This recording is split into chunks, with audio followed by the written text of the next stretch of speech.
هنا استاد الثمامة، هنا في أجواء عالمية، أجواء استثنائية، أجواء خيالية في ملعب الثمامة. المباراة الهامة التي تنتظر المنتخب المغربي والصودا الأطلس في مواجهة البرتغال. منتخب البرتغال بالأسماء بالنجوم الحاضرة اليوم في مشوار ولا أحلى للصودا الأطلس بوصول تاريخي للدوري الربع النهائي كأول بلد عربي يصل إلى الربع النهائي في انتظار مواصلة الحلم ومواصلة المشوار بإذن الله لمن الوصول إلى نصف النهائي. كلنا الثقة في وصول الأطلس رغم الكثير من الإكراهات، لأن اليوم سنتعرف على بعض التغييرات التي أجراها وليد الركراكي في تشكيلته الأساسية خاصة في الشق الدفاعي.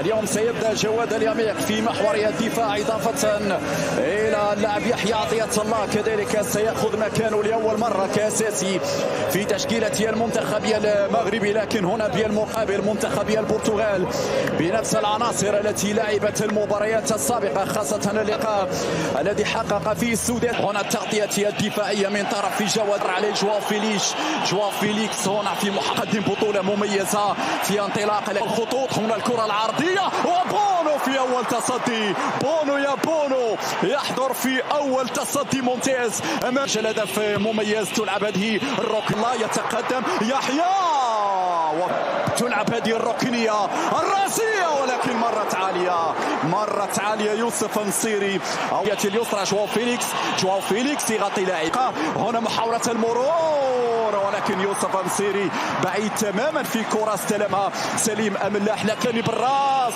ولا زالت هنا برتغالية. فرنانديش ملعوب الكرة على الطرف الأيسر كنترول رافائيل غيريرو يرفع على القائمة الثاني الطريقة الكرة الأمامية ياسين بعد مراوغة في الاستلام، بعد ذلك حكيمي زياش يسدد ولكن مرة جانبية. أول تسديدة من حكيم زياش، ذلك سنرى ذلك. يا سلام على المراوغة، ياش العرضية يا زياش، العرضية يا زياش المرابط والاستلام من زياش العرض كذلك زياش يرفع هذه الكرة مرة هنا زياش يلعبها داخل المنطقة. فيليكس استلمها بصعوبة حكيم غيريرو بونو برافو مميزين. أتمنى استغلال استثمارها في بلجيكا. زياش مرفوعة والراسية من طرف يوسف نصيري بالراس. لا زالت صعبة، هذه الأخطر للمنتخب البرتغالي. جواو فيليكس غيريرو في القائمة في لا مركزية بالنسبة لجواو، فيها عرضية فيها تسديدة. لا يا سليم بناء بوفال. عندك يحيى بوفال سدد الكرة بوفال كان عنده حق. يا سلام على هذه المثلثات يا شباب، يلا يا شباب فيها بوفال فيها مرور لكن صافرة يا بوفال. ارتكبت خطأ على من يعاين هنا في الجهة اليسرى خطيرة. جواو فيليكس مرة أخرى اللاعب الذي يجد حريته في الميدان. يحيى عطية الله في القائمة الثانية بالراس.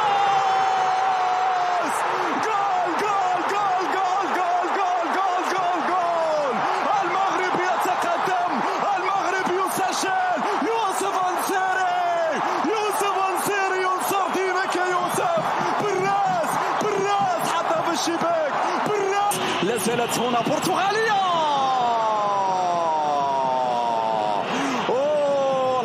أنقذتنا أمامية، حذر من الكرات في العمق. سير جول يحيى عطية الله غير معقول. إذا صافرة نهاية الشوط. السلام عليكم، لا تنسوا الإعجاب بالفيديو والاشتراك في القناة تشجيعا لنا لنستمر بنشر المزيد إن شاء الله.